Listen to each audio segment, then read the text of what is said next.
कलिकालानले दग्धान् जीवांस्त्रातो समुद्यतः राजचन्द्रसुधा सिन्धुर्नमस्तस्मै स्मराम्यहम्। नमो दुर्वाररागादि वैरिवारनिवारिणे अर्हते योगिनाथाय महावीराय तायिने। भावयामि भवावर्ते भावनाः प्राग्भाविता भावये भावितानेति भवभावाय भावना। सत्श्रुतने नमस्कार,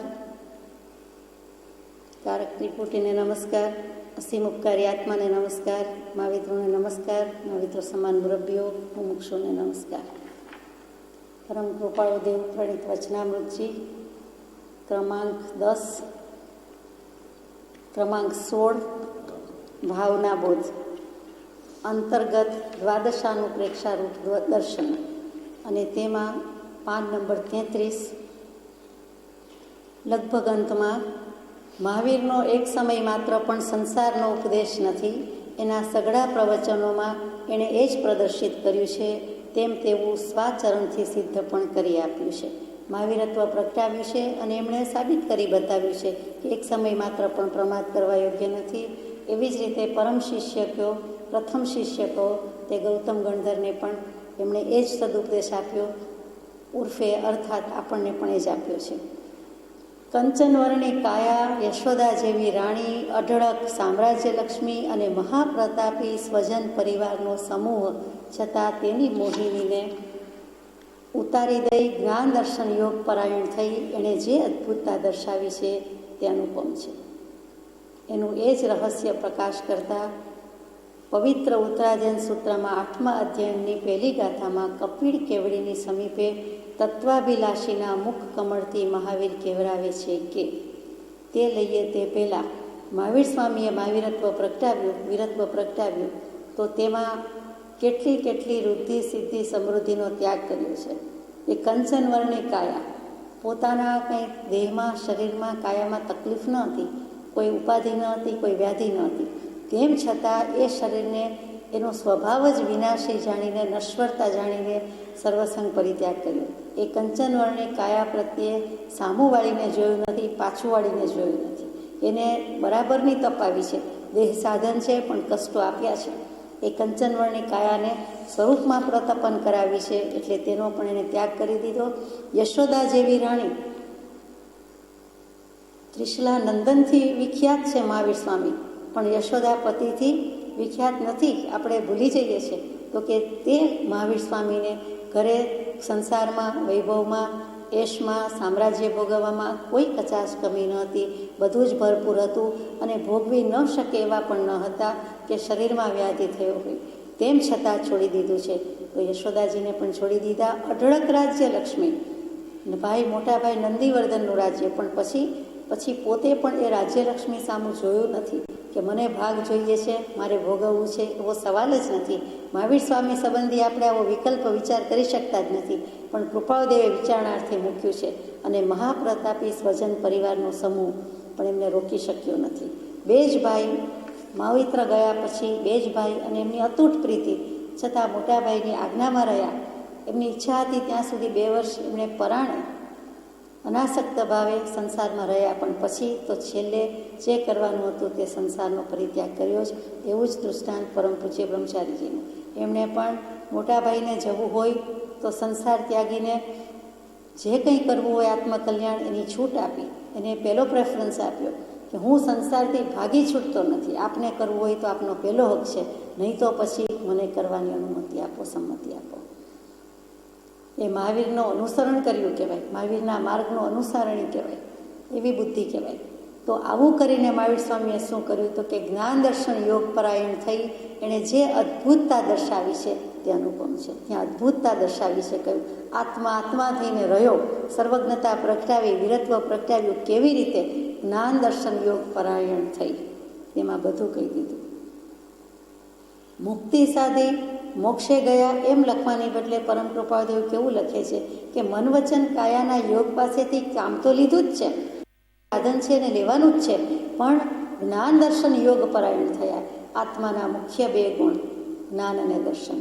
આત્માની બે મુખ્ય આંખ કયો કે પાંખ કયો, મોટે ભાગે જૈન કળશ જેનાથી જુદો પડે છે તે બે આંખથી, અને તે જ્ઞાનની અને દર્શનની. લોક પુરુષ સંસ્થાને કયો એનો ભેદ તમે કહી રહ્યો, એનું કારણ સમજ્યા કાંઈ તે સમજાવ્યા ની ચતુરાઈ. શરીર પરથી એ ઉપદેશ કે જ્ઞાન દર્શને એ ઉદ્દેશ. ત્યાં કૃપાળુ આપણને પૂછે છે કે આ લોક પુરુષાકારે રહેલો છે, એનો કંઈ રહસ્ય તમે વિચાર્યું છે, ભેદ લયો છે?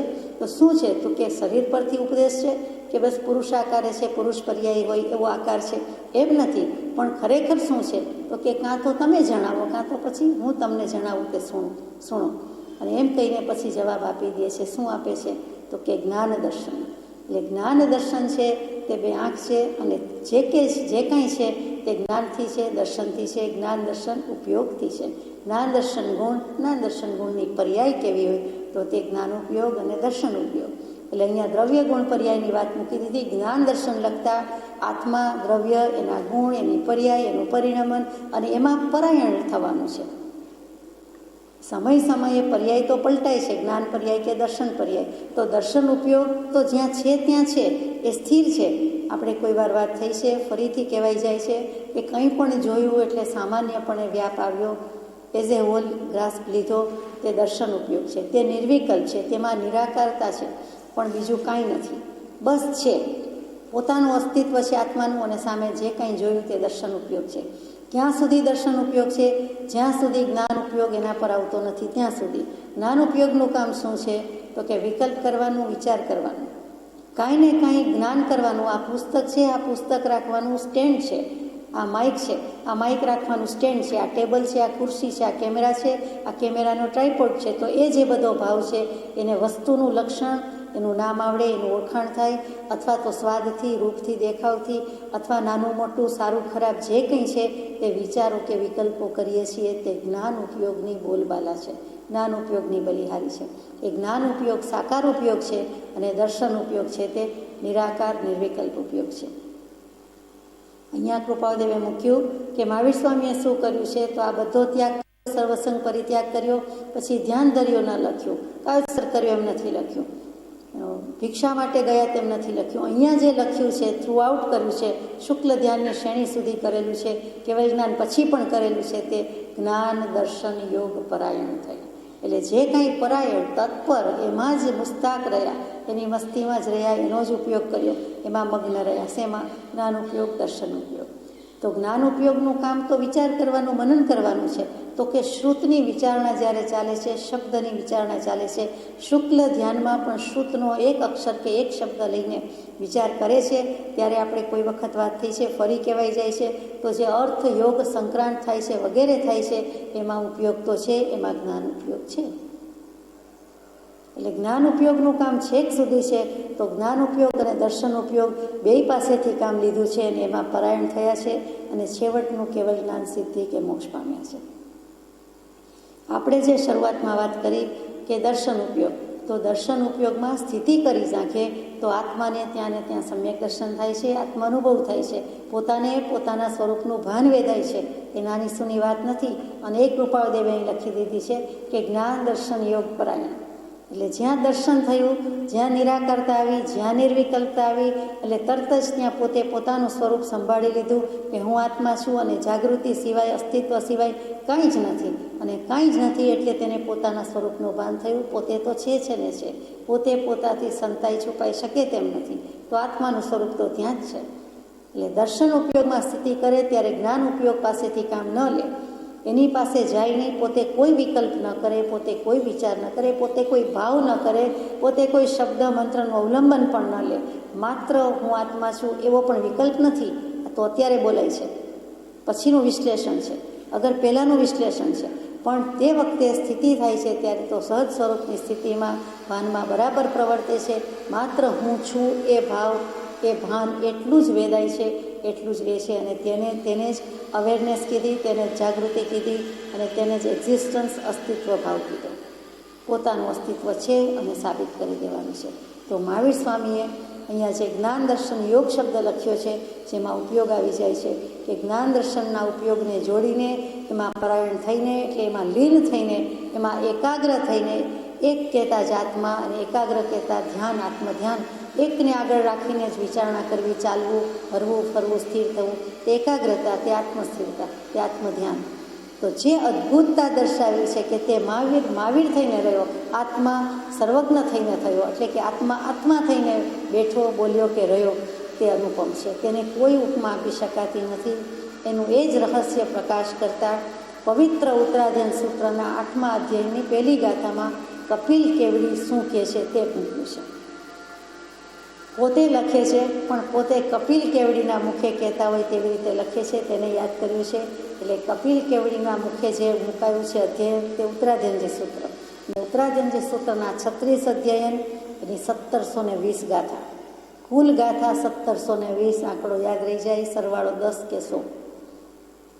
અને એટલી ગાથામાં એક અધ્યયન, 36 અધ્યયનમાં એક અધ્યયન તે આ કપિલ કેવડીનું છે. એ અધ્યયનમાં શું આવે છે લખ્યું છે: અધુવે અસાસંયમે સંસારમે દુઃખ પૌરાએ કિમ નામ હુજ્જ કમ્મમ જીણાહમ દુગ્ગઈ ન ગચ્છીજા. પ્રાકૃત છે, અર્ધમાગધી ભાષા છે. સંસ્કૃતથી તો જુદી જ પડે, ભાષા જ કહી દે છે. પ્રાકૃત, નેચરલ. આપણે જેમ અત્યારે કેટલાક શબ્દો બોલીએ છીએ તેમ તે વખતે મગધ બિહારની વાત છે. તે પ્રાંતમાં લાજનું બિહાર, તે વખતનો મગધ દેશ, મહાવીર સ્વામીની ઉપસ્થિતિ છે તે વખતે. અને પછી કપિલ કેવડીનું અધ્યયન લખાયું છે. એટલે ઉત્તરાધ્યનજી સૂત્ર તે મહાવીર સ્વામીના 4 મુખ્ય આગમ કહીએ, મૂળ સૂત્રો કહીએ, તેમાં સમાવેશ પામે છે. શ્રી દશવૈકાલિકજી, શ્રી ઉત્તરાધ્યનજી, શ્રી નંદસૂત્રજી, શ્રી અનુયાગવારજી, આ 4 મૂળ સૂત્ર. એમાં ઉત્તરાધ્યનજી સૂત્ર માટે કહેવાય કે તે મહાવીર પ્રભુની અંતિમ દેશના હતી.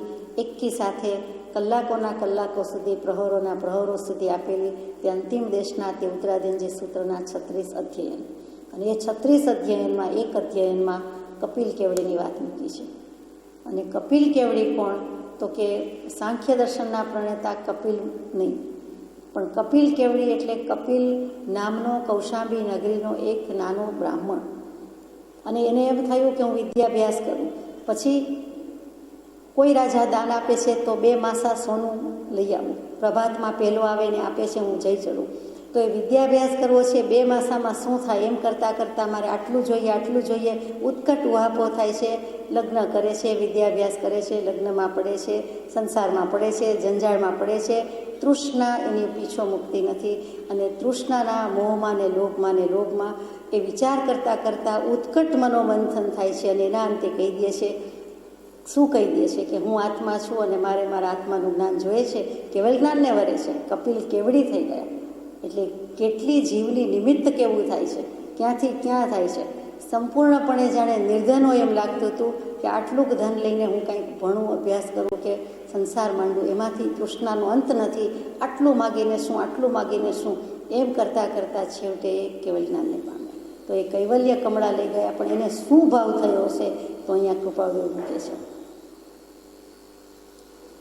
તત્વાભિલાષીના મુક્ત કમળથી મહાવીર કહેવરાવે છે કે અધુવે અસા સંયમી. અધુવે, આ સંસાર તો અધ્રુવ જ છે. ધ્રુવ કોણ છે? આત્મા છે. સ્થિર કોણ છે? આત્મા છે. બધી દિશામાં ધ્રુવનો તારો ઉત્તર દિશાનો અચળ ને સ્થિર કહેવાય છે. તો અહીંયા પણ ધ્રુવ અને અધ્રુવ યાદ રાખવા માટે છે કે ધ્રુવ કોણ? તો ઉત્પાદ વ્યય દ્રવ્ય. તો વસ્તુ ઉત્પન્ન થાય છે, વસ્તુ નાશ પામે છે, પણ એનું ધ્રુવત્વ, એની સ્થિરતા એ તો ટકે જ છે. સોનાની એક વસ્તુમાંથી બીજી વસ્તુ કરીએ તો એક વસ્તુ તરીકે ઉત્પાદ હતો, તે વ્યય પામ્યો, બીજી વસ્તુ તરીકે નવી ઉત્પત્તિ થઈ, તે ઉત્પાદ. પણ સોનું તો રહે જ છે, કાયમ ટકે છે. તો આપણો આત્મા પણ એક ગતિમાંથી બીજી ગતિ, એક યોનિમાંથી બીજી યોનિ ગમે ત્યાં જાય આવે છે, પણ એ આત્માનું અસ્તિત્વ તો રહે જ છે. એ સિદ્ધ પદને પામે છે તો પણ રહે છે. તો એ ધ્રુવ છે. પણ અધ્રુવ શું છે? તો કે આ શરીર અને સંસાર તે અધ્રુવ કયો છે. અધ્રુવ અને અશાશ્વત. અસાસંયમી એટલે અશાશ્વત એવા આ સંસારમાં આત્માના વિશેષણથી લેવાને બદલે અહીંયા આ અધ્યયનમાં સંસાર અપેક્ષાએ લૌકિક લોકોને સમજાવવા માટે લૌકિક ભાવથી લીધું કે અધ્રુવ અને અશાશ્વત, નેગેટિવલી લીધું. આત્માની નિત્યતા, આત્મા શાશ્વત એમ કહેવાની બદલે અધ્રુવ અને અશાશ્વત એવા સંસારમાં દુઃખ પૌરાય, પ્રચુર દુઃખ છે. પૌરાય અનેક પ્રકારના દુઃખ છે, અનંત પ્રકારના દુઃખ છે, પ્રચુર કયા છે એટલે ઘણા જ દુઃખ છે. કિમ નામ હુજ્જકમ, હું એવી શું કરણી કરું કે જેથી કરીને જીણાહમ, જેથી કરીને દુર્ગઈ ન ગચ્છી જા, હું દુર્ગતિને પ્રાપ્ત ન કરું, દુર્ગતિ પ્રતિ ન જવું. એ ગાથામાં એ ભાવથી પ્રશ્ન થતાં કપિલ મુનિ પછી આગળ ઉપદેશ ચલાવે છે કે હવે એમના જ મુખ્યથી જે લખાયું છે, કૃપાળુદેવે લખ્યું છે તે વાંચીએ. અધુવે અસાસંયમી આ મહા તત્વજ્ઞાન પ્રસાદીભૂત વચનો પ્રવૃત્તિ મુક્ત યોગીશ્વરના સતત વૈરાગ્ય વેગના છે. જ્યાંથી કૃપાળુદેવે ભાવના બોધનો આરંભ કર્યો છે તે વસ્તુ આવીને ઊભી રહી કે ગમે તેવા તુચ્છ વિષયમાં પછી એવા આત્માઓનો સ્વતઃ વેગ વૈરાગ્યમાં ઝંપલાવવું તે છે. અહીંયા પણ લખ્યું કે વૈરાગ્ય વેગના વચનો નીકળાયેલા છે, સતત વૈરાગ્ય વેગના, આપોઆપ પ્રગટેલા વૈરાગ્ય.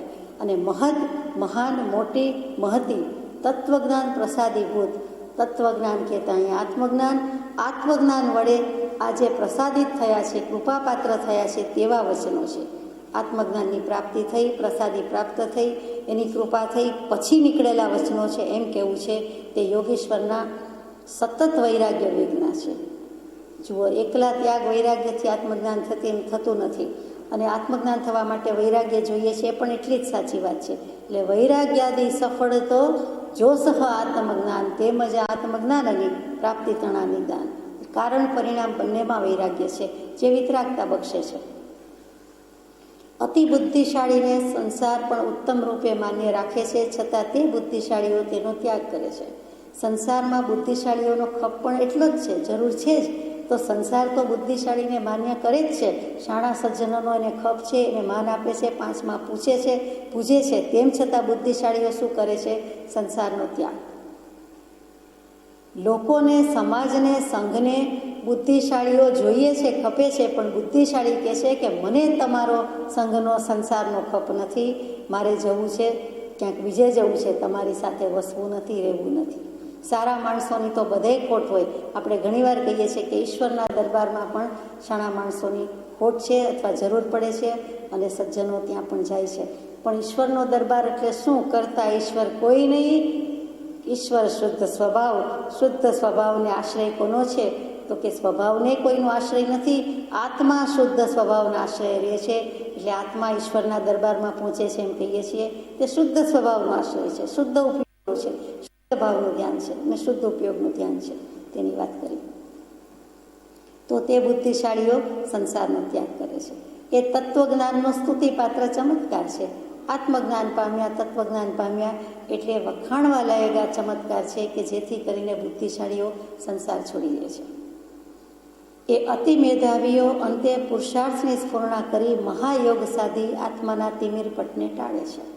મેધાવીઓ કયા? બુદ્ધિશાળીમાંથી મેધા, બુદ્ધિના 8 ગુણ છે: શુશ્રૂષા, ગ્રહણ, ઉહા, અપોહ વગેરે વગેરે. તો એ બધા ગુણો હોવા છતાં એ વિચારે છે, એ ગુણોના આધારે આશ્રય જ વિચારે છે કે આ તો સંસાર છે, આ તો પાડી દેનાર છે, આ તો લોક છે, લોક મૂકે પોક, ખુલ્લી છે તલવાર, પડી છે તલવાર, અને થઈ જા તૈયાર, એમ જે પ્રભુ શ્રીજીના બુદ્ધમાં આવે છે તે સાર્થક કરે છે કે મને આનો ખપ નથી. લોકો તો ચડાવી મારશે, લોકો તો તમારી જરૂર છે, તમારી બુદ્ધિનો ખપ છે, તમે જ કરી શકો, તમારા વિના કોણ કરે, એમ મોટા આપશે અને મોટા કરશે. પણ મારે મોટા થવું નથી, મારે તો મહત્વ શું છે, મહતી શું છે, મહત્તત્વ એવું આત્મતત્વ, તો મહતી કૃપા વડે મારે મારા આત્મા ઉપર કૃપા કરવી છે, પ્રસાદી આપવી છે, આત્મજ્ઞાન લેવું, કેવલ જ્ઞાન લેવું, તે છાજે, તે શોભે. સંસારનું કામ કોને છે? એટલે પુરુષાર્થની સ્ફૂર્ણા કરી, પુરુષાર્થની પ્રેરણા થાય છે અને મહાયોગ સાધી પરમ જાગૃત થઈ જાય છે. મહાયોગ મોક્ષની સાથે, પરમાત્માની સાથે જોડાણ કરે છે, તેનું નામ મહાયોગ. અને તે ઉપયોગ વિના તો થતું નથી. અને એમ સાધીને આત્માના તિમિર પટને ટાળે છે. આત્માને જે તિમિરનો પટ, અંધાર પટ આવી ગયો છે, તે અંધારપટને ટાળી દે છે. પોતાનો અંધાપો, પોતાનો મોતિયો દૂર કરે છે. સંસારને શોકાબ્દી કહેવામાં તત્વજ્ઞાનીઓની ભ્રમણા નથી, પરંતુ એ સઘળા તત્વજ્ઞાનીઓ કંઈ તત્વજ્ઞાન ચંદ્રની 16 કળાએથી પૂર્ણ હોતા નથી. સંસારને શોકાબ્દી કહેવામાં, અબ્ધિ એટલે સાગર, અપ એટલે પાણી, એના પરથી અબ્ધિ એટલે સાગર. પાણીને જે ધારણ કરી રાખે છે, સ્થિર કરી રાખે છે, પાણીનો જથ્થો જે સંગ્રહી રાખે છે, પાણી જેનામાં છે તે પાણીને ધારણ કરનારો અબ્ધિ એટલે સાગર. તો કે શોકાબ્ધિ એટલે શોક સાગરથી સંસારને શોકાબ્ધિ કહેવામાં તત્વજ્ઞાનીઓની ભૂલ નથી, ભ્રમણા નથી, ભ્રાંતિ નથી. તત્વજ્ઞાનીઓ બધા એકી અવાજે કહે છે કે સંસાર શોકનો સાગર છે, દુઃખનો દરિયો છે, તો એમાં ભૂલ નથી, ભ્રાંતિ નથી. કહેવાની રીતમાં ફેર છે, દરેકની દશા જુદી છે. એમ કૃપાળદેવ કહે છે કે બધા કંઈ 100 અંશે કહે છે, પૂર્ણાંશે સર્વાંશે દશા થયા પછી કહે છે, એવું નથી. થોડોક વૈરાગ્ય હોય તો પણ તત્વજ્ઞાની આવું કહે છે. એટલે તત્વજ્ઞાની હોય કંઈ તત્વજ્ઞાન ચંદ્રની 16 કળાએથી પૂર્ણ હોતા નથી. એટલે કે સર્વજ્ઞ કે કેવલ જ્ઞાન પ્રક્રિયા પછી જ કહે છે એવું નથી. બધા કંઈ સર્વજ્ઞની અદાથી કહેતા નથી, બધાને સર્વજ્ઞતા પ્રગટી નથી. તો અહીંયા તત્વજ્ઞાન રૂપી ચંદ્ર એટલે શું? કેવલ જ્ઞાન તો કહી દીધું, અને એની પાછી કળા કીધી છે. તો સૂર્યની 12 કળા કહેવાય, ચંદ્રની 16 કળા કહેવાય. હંમેશા શાસ્ત્રોમાં સૂર્યની 12 કળા છે, ચંદ્રની 16 કળા છે. અહીંયા રાજચંદ્ર ભગવાનની વાત કરીએ છીએ, એમણે જ લખ્યું છે. તો તત્વજ્ઞાન રૂપી ચંદ્ર કયો કે રાજપ્રભુ રૂપી ચંદ્ર કયો, એ 16 કળા એ ખીલ્યો હોય, એની 16 કળા છે. 16 કળા કેવી રીતે છે? તો કે પહેલી કળા છે તે અક્ષરના અનંતનો ભાગ પણ ખુલ્લો રહે છે. જીવને અક્ષરના અનંતમાં ભાગનો ઉઘાડ છે, ક્ષયક્ષમ છે, તે નિગોદ. કોઈ પણ જીવને છે, એકેન્દ્રિયને છે, નાનામાં નાના જંતુને છે, નિગોદને પણ અક્ષરનો અનંતનો ભાગ ઉઘાડ હોવાથી તે પહેલી કળા છે. એનું અસ્તિત્વ છે, આત્મા તરીકે અસ્તિત્વ છે, તો પછી એને લેવો જ પડે. એટલે બીજું એ પહેલો લીધો. બીજું યથા પ્રવૃત્તિકરણ કરે છે તે કળા, ત્યાં સુધી પણ જીવ અનંતિવાર આવ્યો છે. ત્રીજી કળા છે તે અપૂર્વકરણ, કે જ્યાં જીવ ગ્રંથિ ભેદ કરે છે, સમ્યક દર્શનને પામે છે. ચોથી કળા છે તે અનિવૃત્તિકરણ, એટલે કે મિથ્યાત્વનો પરિહાર કરી દે છે. એટલે કે ખરેખર સમ્યક દર્શનની પ્રાપ્તિ થાય છે અને આગળ નીકળી જાય છે, મિથ્યાત્વનો રસ્તો પાછળ રહી જાય છે. પછી પાંચમી કળા છે તે સમ્યક્ત્વની પ્રાપ્તિ કીધી, એટલે કે ખરેખર પ્રાપ્તિ થઈ ગઈ, ચોથામાં જ થઈ ગઈ કહેવાય. પણ અહીંયા જ્ઞાની પુરુષોએ કળામાં એમ મૂક્યું છે કે મિથ્યાત્વ પરિહાર, અને પાંચમું તે સમ્યક્ત્વ પ્રાપ્તિ. એક પગલું આપણે ઉઠાવ્યું હોય અને ક્યાંક રૂમમાં પ્રવેશ કરવાનો હોય, તો ચાલવાની ક્રિયા ચાલુ છે, એમાંથી એક પગ અંદર છે અને એક પગ બહાર છે, તો એક રીતે ચાલવાની ક્રિયા પણ ચાલુ છે, એટલે મોક્ષના રસ્તે પણ ચાલીએ છીએ. વળી એક પગ મૂકી દીધો છે એટલે સમ્યક દર્શનની પ્રાપ્તિ થઈ, તે રૂમમાં સમ્યક દર્શન હોય તેમ. અને અહીંયા પાછળ રહી ગયું, તે બીજો પગ પાછળ છે, તે મિથ્યાત્વના ડૂબેલા હતા, એટલે ત્યાં જે મિથ્યાત્વમાં છે. તો એક પગને પ્રાપ્તિ થઈ ગઈ છે, પણ બીજો પગ ઊંચકીને મૂક્યો નથી, ત્યાં સુધીની પ્રક્રિયા તે ચોથું મિથ્યાત્વ પરિહાર અને પાંચમું સમ્યક્ત્વ પ્રાપ્તિ. બંને કળા છે. આ બાજુ અને આને ત્યાગી દીધું છે, ને આ બાજુ આને લઈ લીધું છે, મૂકી દીધું છે. છઠ્ઠી કળા છે તે દેશવીરતિ, એટલે કે અંશે ત્યાગ કરે છે. સાતમી કળા છે તે સર્વવીરતિ, સર્વસંગ પરિત્યાગ કરે છે. ત્યાર પછી પૂરું થઈ જતું નથી, 16 કળાએ પહોંચવાનું છે. તો આઠમી છે તે ધર્મ ધ્યાનની એકાગ્રતા કરે છે. નવમી છે તે ક્ષપક શ્રેણી આરૂઢ થાય છે. 10મું છે તે શુક્લ ધ્યાનની ધારા પ્રગટતી હોવાથી ત્યાં અવેદી પદ સાર્થક થાય છે. અવેદી પદ તે 10મું ગુણસ્થાનક છે. 9મા ગુણસ્થાનકે વેદનો ઉદય નથી, એટલે બિલકુલ ક્ષય થાય છે, તે 9મા ગુણસ્થાનકે. ગમે તેવું આજીવન બ્રહ્મચર્ય વ્રત કોઈને હોય તો પણ 9મા ગુણસ્થાનકે વેદનો ક્ષય કહેવાય છે. ત્યાં સુધી ચોથું ગુણસ્થાનક જ કહેવાતું નથી. ચોથા ગુણસ્થાનકે ક્ષય થઈ જાય છે તેમ કહ્યું જતું નથી, તે 9મા ગુણસ્થાનકે ક્ષય પામે છે. એટલે 10મા ગુણસ્થાનકે અવેદી પદની પ્રાપ્તિ થઈ, અને તેને અહીંયા 10મી કળા કીધી, અને ત્યાં શુક્લ ધ્યાનની ધારા પ્રગટે છે. 11મી કળામાં સર્વથા લોભનો ક્ષય કરે છે, એટલે કે કષાય ત્યાગમાં 12મા ગુણસ્થાનકે લોભનો સંપૂર્ણ ક્ષય થાય છે તે બતાવે છે. અને ત્યાર પછી તરત જ, એટલે કે સર્વથા લોભ ક્ષય થઈ જતાં ઘનઘાતી કર્મનો ક્ષય થાય છે, તે 12મી કળા બતાવી છે. જે કંઈ જ્ઞાનાવરણીય દર્શનાવરણીય અંતરાય કર્મ છે તેનો ક્ષય થાય છે, એટલે ત્યાં તે પણ સુપ્રાપ્તિ થઈ, કેવલ જ્ઞાન. પણ કેવલ જ્ઞાનને મૂકે છે ક્યાં? તો કે ઘનઘાતીનો ક્ષય થયો તે 12મી, તો 13મી કળામાં કેવલ જ્ઞાનની પ્રાપ્તિ. ફરીથી 12મા ગુણસ્થાનકના અંતે આ ચારે ચાર કષાયનો ત્યાગ થાય છે, પણ કેવલદાનનું ગુણસ્થાનક કયું કહેવાય? 13મું કહેવાય, સહયોગી ગુણસ્થાનક.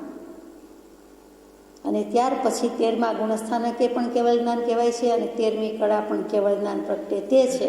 14મું ગુણસ્થાનક અયોગી ગુણસ્થાનક અને 14મી કળા પણ યોગ નિરોધે છે તે. ત્યાં સુધી તો બધું પેરેલલ જાય છે.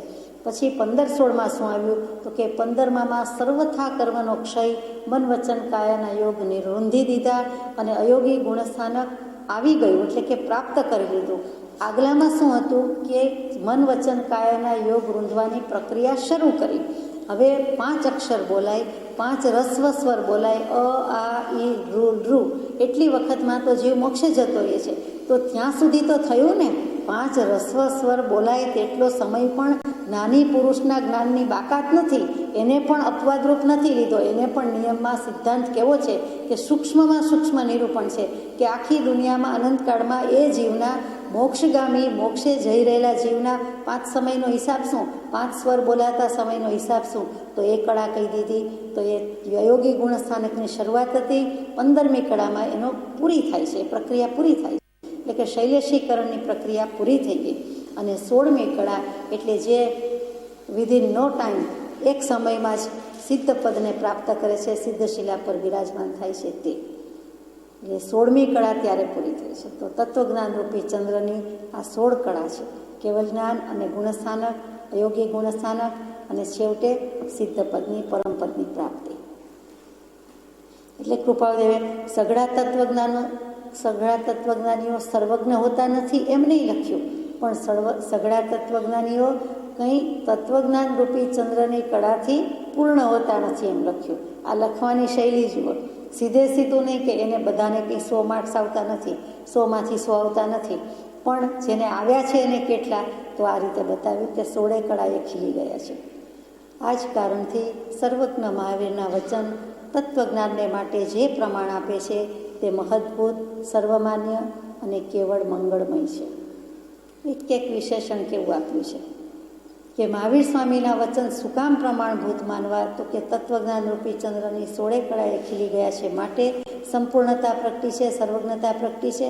પાછી મહદભૂત એટલે કે પ્રયોજનભૂત ગણવા, કે જે પ્રયોજન આત્માને સાધવાનું છે, મહદ તત્વને સાધી લેવાનું છે, એટલે મહદભૂત. પછી સર્વમાન્ય, સર્વને માન્ય થાય છે, સ્વીકાર થાય છે. અને કેવળ મંગલમય છે, માત્ર મંગળ કરે છે, સાવ મંગળ કરી દે છે. મંગલ શબ્દ તો આપ જાણો છો કે માંગલય હતી, એટલે કે રાગ દ્વેષ રૂપી મળને ગાળી નાખે છે તે મંગલ છે. મંગમ લાતી એટલે કે શુભ કલ્યાણને લાવે છે તે મગ. તેના પરથી આપણે મગ કહીએ છીએ, શુકરમાં મગ વાપરીએ છીએ, તે એટલે જ હશે મ અને ગ. શુભ થાય છે, જ્ઞાન થાય છે, કલ્યાણ થાય છે, મોક્ષે લઈ જાય છે. તો કેવળ મંગળનું છે. મહાવીરના વચન તે સર્વમાન્ય અને બિલકુલ તદ્દન સાવ મંગલમય છે. મહાવીરની તુલ્ય ઋષભદેવ જેવા જે સર્વજ્ઞ તીર્થંકરો થયા છે તેમણે નિષ્પૃહતાથી ઉપદેશ આપીને જગત હિતૈષણી પદવી પ્રાપ્ત કરી છે.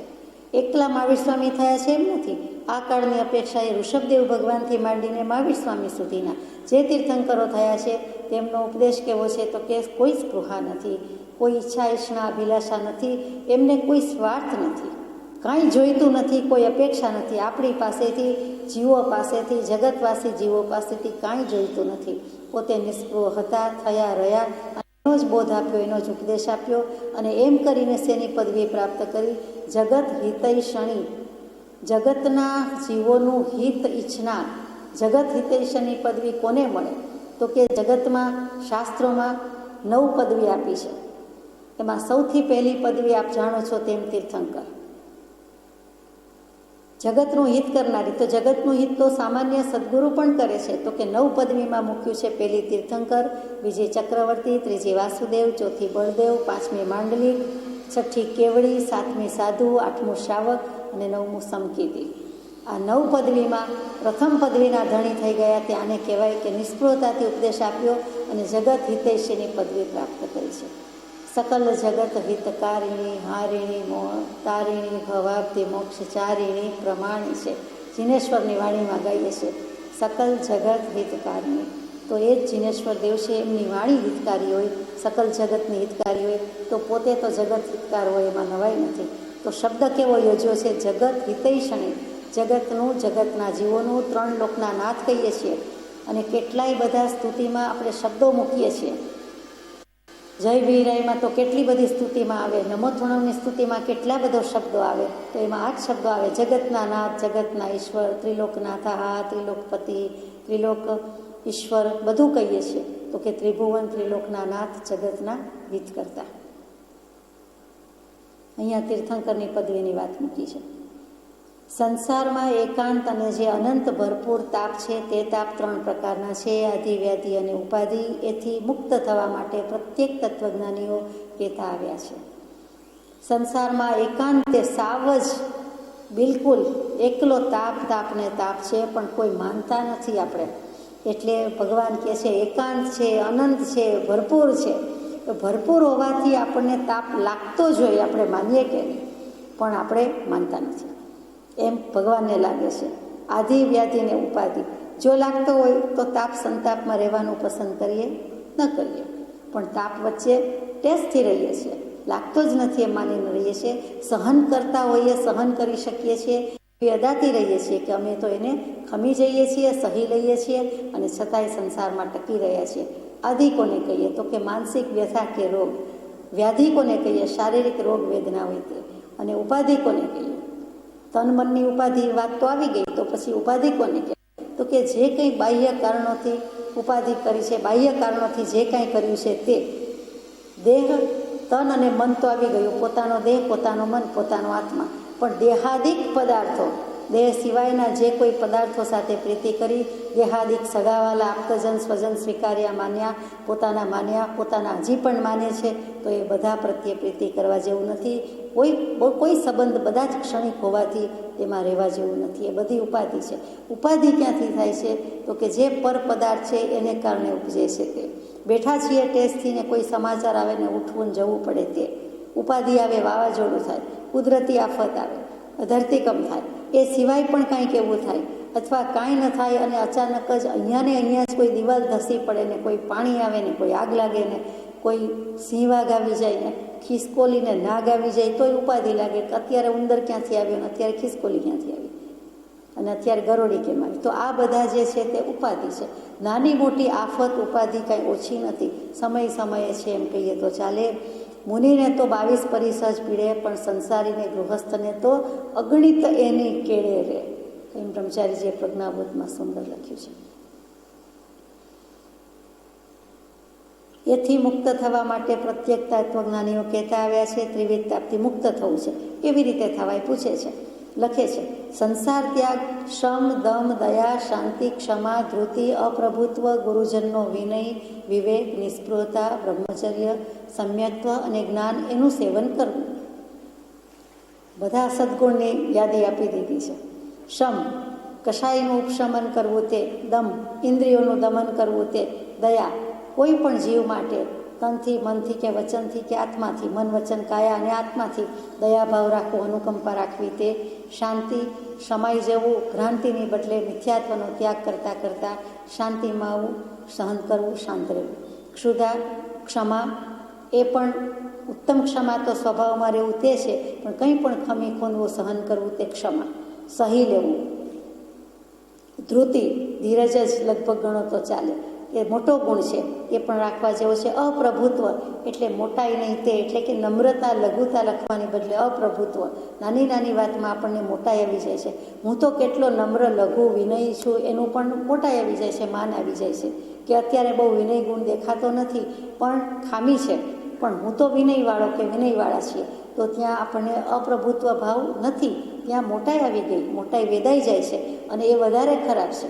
એ અપ્રભુત્વ. પછી ગુરુજનનો વિનય, વિવેક થાય તેટલો કરવાનો છે. નિસ્પૃહતા, સ્પૃહા નહીં, કોઈ ઝંખના નહીં, કોઈ અપેક્ષા નહીં. અને બ્રહ્મચર્ય, આત્મામાં રહેવા માટે સૂક્ષ્મ બ્રહ્મચર્ય, અને ત્યાં સુધી ન રહેવાય ત્યાં સુધી સ્થૂળ બ્રહ્મચર્ય પણ આજ્ઞા કીધેલી છે.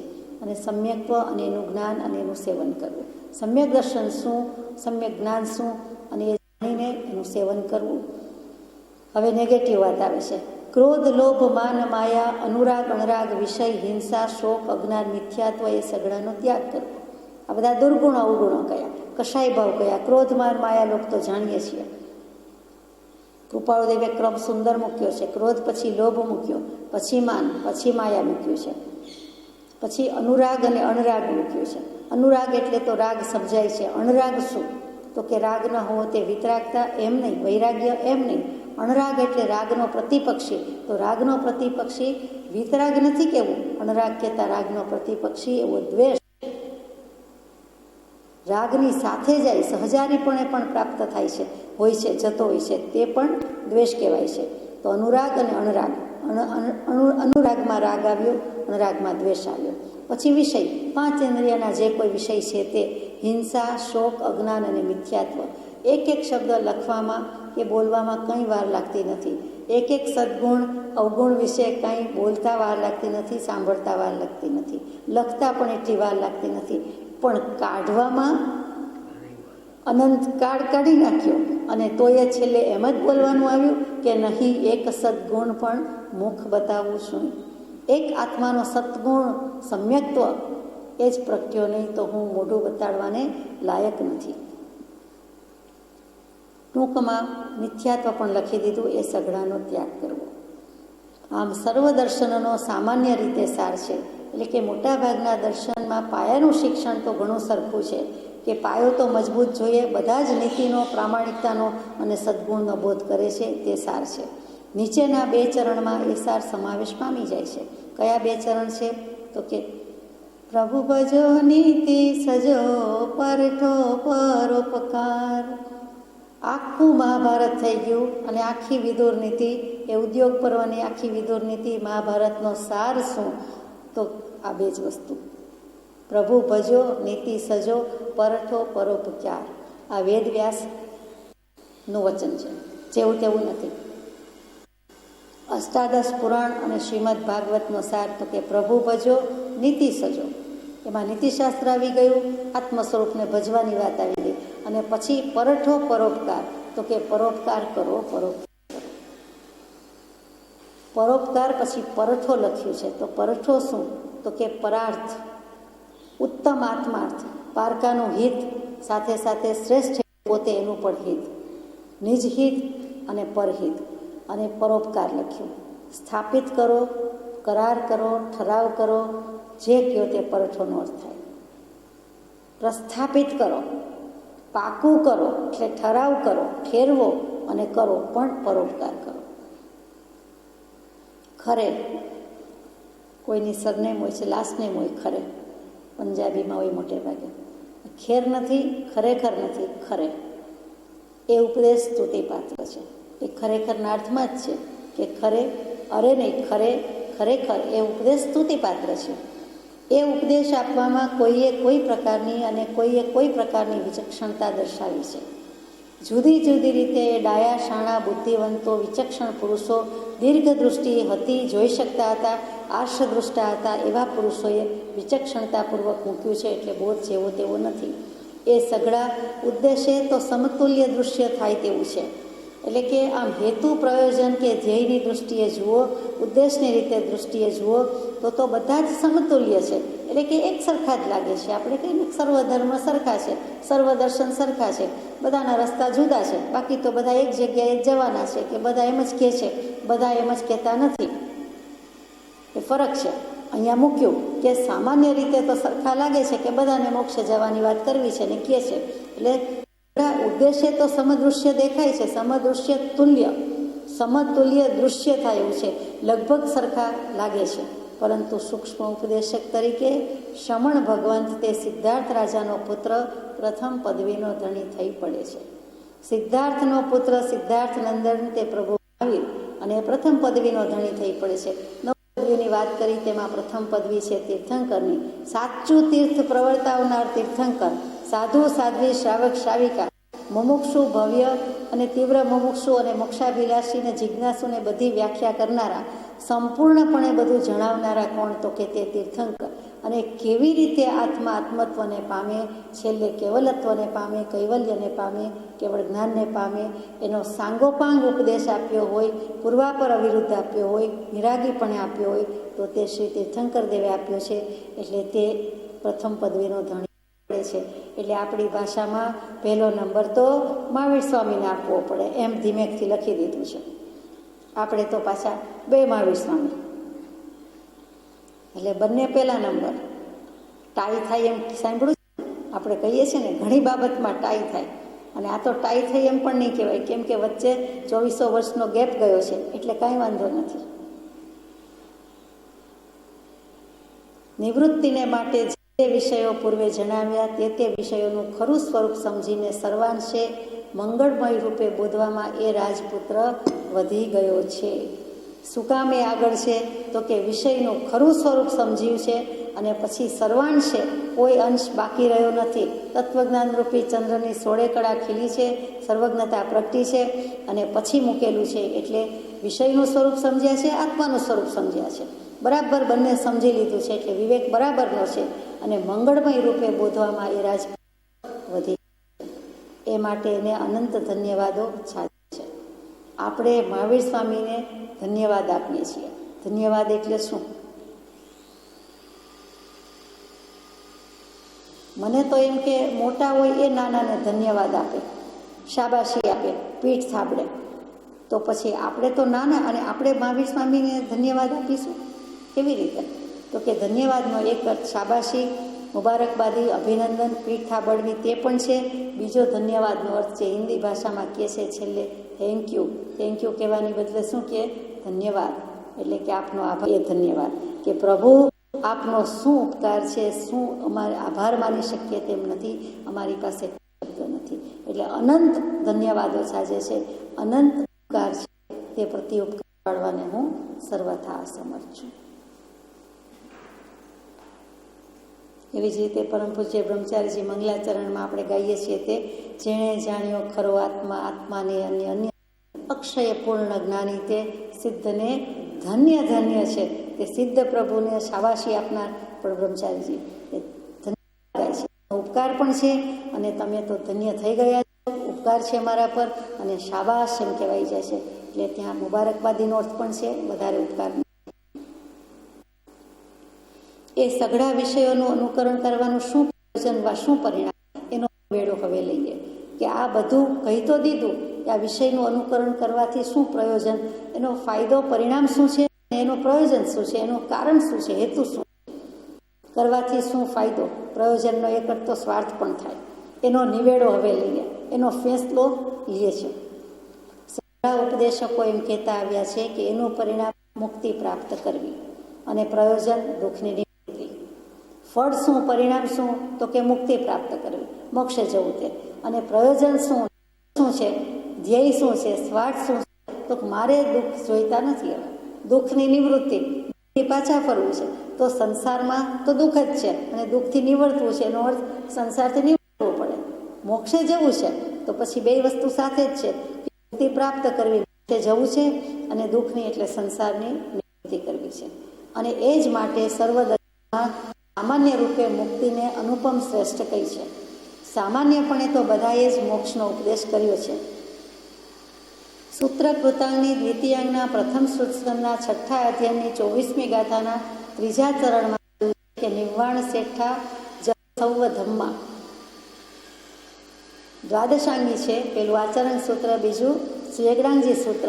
તો બીજા સૂત્રના પહેલા વિભાગમાં શુત સ્કંદ, એટલે શુત નામનો વૃક્ષ ઉગ્યો હોય, ને સ્કંદ એટલે એનો ખભો, એટલે એની ડાળી, મોટી ડાળી, એને સ્કંદ કહેવાય. તો કે મોટો વિભાગ, એટલે અહીંયા સાદી ભાષામાં પ્રથમ શુત સ્કંદ, પહેલો વિભાગ, અને એનું 6થું અધ્યયન, અને એની 24મી ગાથા, અને એનું 3જું ચરણ. તે શું? તો કે સર્વ ધર્મોમાં, બધાય ધર્મમાં મુક્તિને શ્રેષ્ઠ કહી છે. નિર્વાણ ધમ્મા, નિર્વાણ શેઠા, શેઠા એટલે શ્રેષ્ઠ, શ્રેષ્ઠા, કે મુક્તિ, નિર્વાણ તે સર્વશ્રેષ્ઠ છે. સારાંશે મુક્તિ એટલે સંસારના શોકથી મુક્ત થવું. તે પ્રમેય હોય ને, ઇતિ સિદ્ધમ લખતા હોય ને, 1 ને 1 2, 2 ને 2 4, વત્તા કરીએ તો આમ ને ઓછા કરીએ તો આમ, ને છેલ્લે શીખવાડી દે કે એકડો ને મીંડું 10, એટલું થાય તો બસ. પરિણામમાં જ્ઞાન દર્શનાદિક અનુપમ વસ્તુઓ પ્રાપ્ત કરવી. તે પ્રયોજન કહી દીધું કે સંસારના શોકથી નિવર્તવું છે. પરિણામ શું? ફાયદા, ફાયદા, લાભ, ધર્મ લાભ થાય, જ્ઞાન દર્શન વગેરે અનુપમ વસ્તુ પ્રાપ્ત થાય. પોતાની પાસે જ છે, પ્રગટાવે છે, વ્યક્ત કરે છે, પ્રગટ કરે છે, જેમાં પરમ સુખ અને પરમ અખંડ આનંદનો નિવાસ છે. નિર્દોષ સુખ નિર્દોષ આનંદ લો ગમે ત્યાંથી ભલે, તે દિવ્ય શક્તિમાન જેથી જંજીરેથી નીકળે. આ જંજીર છે સંસારનીમાંથી આત્મા આપણો મુક્ત થઈ જાય, મુક્તગામી થઈ જાય, સિદ્ધ શિલા પર પડીને ઉડે. જે ગયો તે પછી આવાગમન નથી. એટલે ત્યાં નિવાસ છે, અખંડ નિવાસ છે, કોઈ ટુકડા નથી થતું, વિભાજીત કે વિભાગીકરણ નથી થતું. પરમ સુખ છે અને પરમ આનંદ છે, મોક્ષનો લાડવો છે. જન્મ મરણની વિટંબણાનો અભાવ છે, જન્મ મરણની કોઈ ઉપાધિ નથી, કોઈ મુશ્કેલી નથી. શોકનો ક્ષય છે. એવા એ વિજ્ઞાની વિષયનું વિવેચન અન્ય પ્રસંગે કરીશું. વિજ્ઞાની વિષયનું વિવેચન. વિજ્ઞાન શું? તો કે વિતરાગ વિજ્ઞાન, કેવલ જ્ઞાન થયા પછીનું જે કંઈ છે તે બધું વિજ્ઞાન કહીએ છીએ. બીજાને પણ વિજ્ઞાન કહીએ છીએ, તો વિજ્ઞાન કરતાં જ્ઞાન ચડે. વિજ્ઞાન કહેતા જો વિશુદ્ધ જ્ઞાન કહીએ અને કેટલીક વખત એમનેમ વિજ્ઞાન કહીએ તો ફેર છે. વિશેષ જ્ઞાન જુદી વાત છે અને વિશુદ્ધ જ્ઞાન જુદી વાત છે. તો અહીંયા તો એ વિજ્ઞાની વિષયનું કે આ પણ એક જ્ઞાન કરવા જેવો વિષય છે. મોક્ષની વાત પણ એક વિજ્ઞાન છે, મોક્ષનું પણ એક સાયન્સ છે, વિજ્ઞાન કહીએ છીએ. તો કે અહીંયા વિજ્ઞાન વિષયનું કેવલ જ્ઞાન જેને પ્રાપ્ત છે તે કેવલ જ્ઞાનના વિષયનું વિવેચન અન્ય પ્રસંગે કરીશું. એટલે કે કેવલ જ્ઞાનથી વિવેચન શું? તો કે એની સ્પષ્ટીકરણ, એની સ્પષ્ટતા, એની મીમાંસા સુંદર શબ્દ છે, એનું અનુસંધાન અને એનું નિર્ણય પછીથી કરીશું, અન્ય પ્રસંગે કરીશું.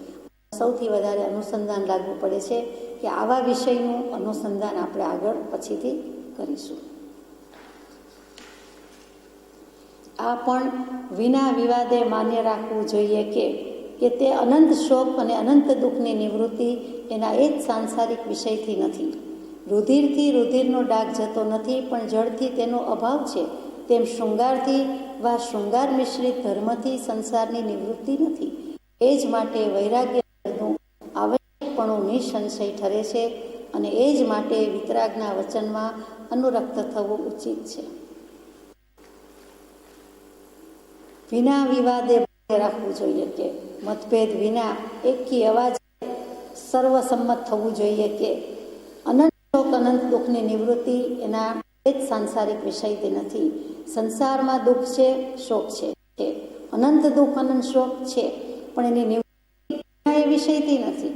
શોકથી શોક નહીં જાય, દુઃખથી દુઃખ નહીં જાય, સાંસારિક વિષયથી નિવૃત્તિ થાય જ નહીં. દાખલો કે રુધિરથી રુધિરનો ડાઘ જતો નથી. રુધિર શું? તો કે રક્ત, લોહી.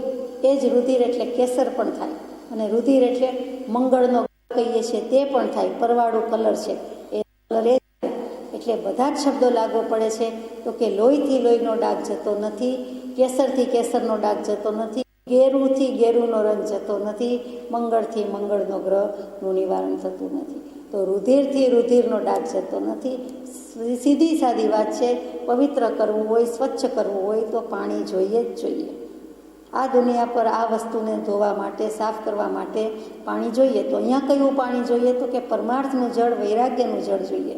તો રુધિરથી રુધિરનો ડાઘ જતો નથી, પણ જળથી તેનો અભાવ છે, પાણીથી ધોવાય છે. તેમ શૃંગારથી કે શૃંગાર મિશ્રિત ધર્મથી સંસારની નિવૃત્તિ નથી. બીજા કેટલાક ધર્મોમાં શૃંગાર છે અને શૃંગાર મિશ્રિત છે. થોડોક શૃંગાર છે, એક શૃંગાર છે, શણગારવાળો ધર્મ છે, સાજ સજાવટવાળો છે, અને કેટલાકમાં શૃંગાર મિશ્રિત છે, થોડુંક શૃંગારનું મિશ્રણ થયું છે. નર્યો શૃંગાર નથી, છે તો ખરો. કોઈ કમ્પોઝિટ ફોર્મથી નિવૃત્તિ નથી, સંસારની નિવૃત્તિ નથી. એવા ધર્મથી સંસારની નિવૃત્તિ નથી, પણ વસ્તુનો સ્વભાવ તેનો ધર્મ, એવા પરમાર્થથી, એવા મોક્ષની ભાવનાથી, એટલે કે વૈરાગ્ય જળનું આવશ્યકપણું નિસંશય ઠરે છે. એટલે વૈરાગ્ય રૂપી જળ તો જોઈએ જ જોઈએ, અને ઉત્તમ આચાર રૂપી સાબુ જોઈએ. આમાં લખ્યું નથી, મોક્ષમાળાના એક પાઠમાં આવશે. કપડું ધોવું હોય, ડાઘ કાઢવો હોય તો ઉત્તમ આચાર રૂપી સાબુ પણ કીધેલો છે, પથ્થર કીધેલો છે, અને પછી વૈરાગ્ય રૂપી પાણી કીધેલો છે. અને એ જ માટે આ જ કારણથી વિતરાગના વચનમાં અનુરક્ત થવું, એમાં રંગાઈ જવું, એના પ્રત્યે મોહ રાખવો, પ્રેમ રાખવો, આસક્તિ રાખવી ઉચિત છે અને યોગ્ય ગણી છે. નિદાન એથી વિષયરૂપ વિષનો જન્મ નથી. નિદાન ચોખ્ખું કહી દીધું. નિદાન એટલે શું? તો કે નિદાનનો એક અર્થ, રોગનું નિદાન શું કર્યું, ડાયગ્નોસિસ શું થયું, તો કે મૂળ કારણ શું કીધું, દર્દનું રોગનું એ નિદાન કહીએ. બીજું નિદાન એટલે જૈન આગમમાં નિયાણું કહે છે, તેને પણ નિદાન કહેવાય કે આ ભાવમાં તો આમ નથી પણ પરભવમાં મને આટલું આમ મળજો, હું આમ થઉં તો સારું, એવી કોઈક પ્રતિજ્ઞા કરે, એવી કોઈક ભાવના કરે, તીવ્ર ભાવના કરે, નિયાણું બાંધ્યું કહેવાય, નિદાન કર્યું કહેવાય. એ ક્યારેય કરવા જેવું નથી. અને પછી આશય કેવો હોય તો એ પણ નિદાનનો અર્થ છે. પણ અહીંયા જે અર્થ થાય છે તે મૂળ કારણ અને પરિણામ, નિદાન પરિણામ પણ કહેવાય. તો વિતરાગના વચનનો અનુરક્ત થવો ઉચિત છે. નિદાન એટલે કે પરિણામે, એથી વિષયરૂપ વિષનો જન્મ નથી, એટલે કે વિષયોમાં વૃત્તિ જતી નથી, વિષયો પ્રગટતા નથી. પરિણામે એ જ મુક્તિનું કારણ છે. હવે શોક નહીં, હવે દુઃખ નહીં થાય, હવે તાપ નહીં લાગે, એટલે ઇન્દ્રિયના વિષયોમાં પ્રવર્તવું નહીં, નિવડતું તે જ મુક્તિનું કારણ છે. એ વિતરાગ સર્વજ્ઞના વચનને વિવેક બુદ્ધિથી શ્રવણ, મનન અને નિધિધ્યાસન કરી હે માનવી આત્માને ઉજ્જવળ કર. માનવી કીધા આપણને લોકોમાંથી એને કે માનવ કોણ છે?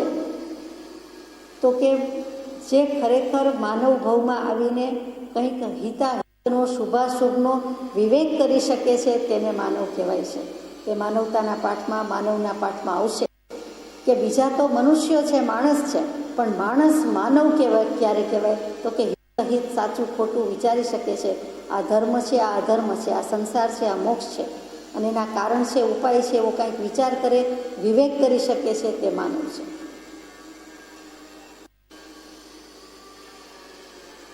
તો વિતરાગના વચનને વિવેક બુદ્ધિથી શ્રવણ, મનન અને નિધ્યાસન કરવાની આજ્ઞા આપણને આપી છે કે આવા વચનો સાંભળવા, મનન કરવા અને ધ્યાન ધરવા. નિધિધ્યાસન એને એકાગ્રતાપૂર્વક ચિંતવવા, એની અનુપ્રેક્ષા કરવી, તે નિધિધ્યાસન છે. પછી પ્રથમ દર્શન. હવે આપણને મૂકીએ છે દર્શન. કૃપાળુની લખવાની શૈલી અદ્ભુત છે. ભાવના બોધ આપ્યો છે, ભાવના દ્વારા બોધ આપ્યો છે.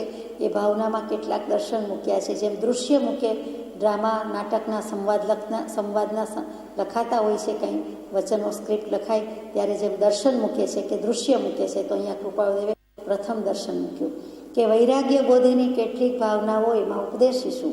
વૈરાગ્યની અને આત્મહિતૈષી વિષયોની સુદ્રઢતા થવા માટે 12 ભાવનાઓ તત્વજ્ઞાનીઓ કહે છે. આ વૈરાગ્યની 12 ભાવનાઓની વાત લેવાની છે. સંસારની 12 ભાવનાઓ કયો તો શોભતું નથી, પણ એને વૈરાગ્યની 12 ભાવના કહીએ તો શોભે છે. પહેલી ભાવના છે અનિત્ય ભાવના. થોડીક વિચારણા તો આપણે થઈ ગઈ છે, થોડીક વિશેષ આવતીકાલે થશે. અહીંયા તો અનિત્ય ભાવના એટલો જ વિચાર કરવાનો છે કે શરીર, વૈભવ, લક્ષ્મી, કુટુંબ, પરિવાર આદિક સર્વ વિનાશી છે. મને વાંચવું, બોલવું ગમતું નથી. આપણે માનતા ન હોઈએ તો આપણે વાંચવા, સાંભળવાનું છે. બોલાય? આ બોલાય ક્યારે? તો કે આપણને આવું વિનાશીપણું લાગે છે, ભાસ્યું, કે શરીર વિનાશી છે એમ લાગ્યું, વૈભવ વિનાશી છે એમ લાગે છે, લક્ષ્મી ક્ષણિક છે, નાશ પામે છે એમ લાગે છે, કુટુંબ, પરિવાર આદિ સર્વ વિનાશી છે. નાશવંત લાગતું ન હોય તો બોલાય? અને જેમને લાગ્યું છે એ બોલ્યા છે, એ લખી ગયા છે. આ સત્પુરુષો, જ્ઞાની પુરુષો, કેવલ જ્ઞાની પુરુષો લખી ગયા છે. આપણે તો એમનું લખેલું બોલીએ છીએ. જીવનો મૂળ ધર્મ અવિનાશી છે. જીવનો મૂળ સ્વભાવ, જીવનો મૂળ ધર્મ અવિનાશી છે. વપુ મરે છે, હું નથી મરતો. વપુ વિનાશી, દેહ મરે છે, હું નથી મરતો. વપુ વિનાશી, મેં અવિનાશી. આનંદગંજી મહારાજ. તો આ બધા યોગીરાજ ભર્તૃહરિજી, યોગીરાજ આનંદગંજી, બધા જ્ઞાની પુરુષોનો એકી અવાજે એક જ વસ્તુ કેવી છે કે સંસાર અનિત્ય છે, અથવા તો આત્મા અનિત્ય છે. એમ ચિંતવવું તે પહેલી અનિત્ય ભાવના. બહાર નીકળીને પૂછવાનું છે કે આપણે નિત્ય લાગે છે કે અનિત્ય? બધું એ જ નિત્ય લાગે છે, અને આત્માની નિત્યતા છે એ જાણે ભૂલી જાય છે. જીવને જીવની નિત્યતાનું ભાન ન થાય એ કેવું કહેવાય? અસ્તિત્વને નિત્યત્વ, પ્રથમ પદ આત્મા છે અને બીજું પદ આત્મા નિત્ય છે, એનો ભાવ ન ભાસે, એ ભાવમાં આવતા નથી તો ભગવાન કહે છે નથી જ આવતા, એટલે તો લખવું પડ્યું છે, કહેવું પડ્યું છે. આજ સુધી અસ્તિત્વ ભાસ્યું નથી. જે કંઈ એમ કહે છે એ પણ ઠેકાણે નથી, એ પણ ઠેકાણે આવ્યા છે એમ નથી. એમાં પણ કહી દીધું કે બફમમાં રહેવું નહીં અથવા તો ભ્રાંતિમાં રહેવું નહીં. કૃપાળુદેવ તો કૃપાળુદેવ છે, ક્યાંયથી ચસકવા દેતા નથી, બરાબર ગ્રીપ રાખે છે, બરાબર પકડાવે છે. એટલે છોડવાની છે એ છોડાવે જ છે, અને પછી પકડ કરવાની છે એ આપણને પકડાવે છે. એનું નામ જ પકડવું. બીજી ભાવના અશરણ ભાવના. સંસારમાં મરણ સમયે જીવને શરણ રાખનાર કોઈ નથી. સાચી વાત છે. કોઈએ કોઈનો દેહત્યાગ થતાં જોયું છે, અથવા તો દેહત્યાગ થયા પછી અગ્નિ સંસ્કારમાં જવાનું બન્યું છે? ઘણાને ઘણીવાર બન્યું હશે. તો એને વૈરાગ્ય કેટલો હોય? એ સમજે છે કે ઘડી પહેલાંના વાલા હતા, બધાના વાલા હતા, વાલસો એ વ્યક્તિ, અને એને ઘરમાંથી લઈ જાય અને બાળી નાખવાના, મૂકી આવવાના. એટલે શું? આ રીત જ બરાબર નથી, માન્ય નથી. આગળ એવી વ્યવસ્થા જ નથી. એમ કરતાં જીવ બેઠો થઈ જાય કે હો, આમ તો પાલવે જ નહીં. મારે મારા આત્માને, આ શરીરને જો મારું માનું છું, તેનો અગ્નિ સંસ્કાર થવા દેવો નથી. તો કે એ તો આપણું ચાલતું નથી, તો હવે શરીર જ નથી જોઈતું. એવો વટનો કટકો થવા જેવું છે કે હવે જોઈએ જ નહીં. આ વસ્તુ આમ કર્યું, હવે જોઈએ જ નહીં. આમ થયું, લેવું જ નથી. હવે પકડવું જ નથી. હવે મારે જોઈતું જ નથી. આમાંને ખપતું જ નથી. હવે કોઈ દિવસ ગ્રહણ ન કરું. એમ શરીર પ્રત્યે થઈ જાય કે આ જન્મ મરણ, આ દેહ, આ સાધન, શું કામ સાધન પણ જોઈ? હું જ સાધન, અને મારે જ મને સાધવાનો છે ને સાધના કરવાની છે. તો સાધન, સાધના, સાધ્ય, સિદ્ધિ કોઈ ભેદાભેદ જોઈતા જ નથી. હવે જે કંઈ છે તે આત્મા, અભેદ, ઉપાસના, આ બધા જ્ઞાની પુરુષોનો બોધ લઈને ચાલતા થઈ જવાનું છે. આ સંસારમાં બેઠા રહેવા જેવું નથી. કોઈ શરણ નથી. એક શુભ ધર્મનું જ શરણ સત્ય છે એમ ચિંતવવું, તે બીજી અશરણ ભાવના. ત્રીજું સંસાર ભાવના. આ આત્માએ સંસાર સમુદ્રમાં પર્યટન કરતાં કરતાં સર્વભવ કીધા છે, પોતે જ કર્યા છે. કોઈ સાથે આંગળીએ પકડીને નથી લઈ ગયું. પોતે ભાવ કર્યા એવા ભાવ કર્યા છે. એમાં કોઈનો વાંક નથી. તે સંસારી જંજીરથી હું ક્યારે છૂટીશ? મા બાપે જન્મ આપ્યો એમ આપણે કહી શકીએ એમ નથી. આપણે જન્મવા પધાર્યા, આપણે જન્મ્યા. એ સંસારી જંજીરથી હું ક્યારે છૂટીશ એમ વિચાર કરવાનો છે. આ સંસાર મારો નથી, હું મોક્ષમયી છું એમ ચિંતવું, તે ત્રીજી સંસાર ભાવના. સંસાર તે મારો નહીં, અને મારો તે સંસાર નહીં. મારો એક આત્મા એ મોક્ષમયી છે. તું છો મોક્ષ સ્વરૂપ, કૃપાળદેવ તો કહે જ છે. ચોથી એકત્વ ભાવના. આ મારો આત્મા એકલો છે, એકલો આવ્યો છે, એકલો જશે. પોતાના કરેલા કર્મ એકલો ભોગવશે. અંતઃકરણથી એમ ચિંતવવું, તે ચોથી એકત્વ ભાવના. કાંઈ કહેવા જેવું નથી. એકલા આવ્યા, એકલા જવાના. પાંચમું અન્યત્વ ભાવના. આ સંસારમાં કોઈ કોઈનો નથી એમ ચિંતવવું, તે પાંચમી અન્યત્વ ભાવના. છઠ્ઠી અશુચિ ભાવના. આ શરીર અપવિત્ર છે, મળમૂત્રની ખાણ છે, રોગ જરાનું નિવાસધામ છે. એ શરીરથી હું ન્યારો છું એમ ચિંતવવું, તે છઠ્ઠી અશુચિ ભાવના. અશુચિ ભાવના જેવી ભાવના પણ લક્ષ્ય કરાવે છે કે શરીર તો અપવિત્ર, પવિત્ર તો એક આત્મા જ છે. મળમૂત્રની ખાણ છે.